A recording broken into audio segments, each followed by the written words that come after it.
ঘরে বেঁচে থাকা সবজি দিয়ে মটর শাক রান্না করব। মটর শাক তো আমরা মানে প্রত্যেকেই জানি কম বেশি রান্না কী করে কী করতে হয়, কেমন করে করতে হয়, যে যার পছন্দ অনুযায়ী রান্না করে।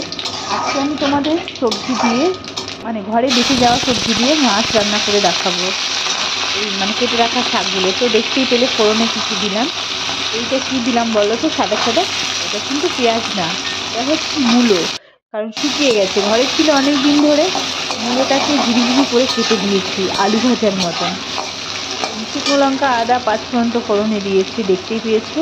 তারপরে মূলোটাকে দিয়ে একটু ভেজে নিলাম, কারণ গলবে কি না তো জানি না। তারপরে শিম ছিল, কিছুটা নষ্ট হয়ে যাচ্ছিলো শিম, আর অর্ধেকটা বেগুন ছিল।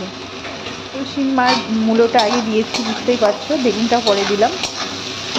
একটু তেলে নেড়ে ছেড়ে মানে হালকা একটু হলুদ দিয়ে, বেশি দেবো না, জাস্ট একটু হালকা হলুদ দিয়ে নেড়েছে একটুখানি, জাস্ট উল্টে পাল্টে হলুদটাকে মিশিয়ে নিয়ে এবার আমি কেটে রেখেছি, কেটে ধুয়ে পরিষ্কার করে রাখা, একদম ঝিরিঝিরি করে কাটা না, একটু বড় বড়, দেখি বুঝতে পারছো কীরকম বড় করেছি শাকটা।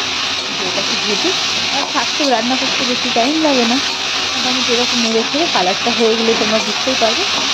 কেউ চাইলে একটু ভাজা বড়ি দিতে পারো, দারুণ খেতে লাগে। দেখো রান্না আমার কমপ্লিট, এবার নামিয়ে পরিবেশন করলে মানে এক থালা ভাত খেয়ে নেবে, দারুণ সেই স্বাদ খেতে। একবার ট্রাই করো তোমরা, ভালো।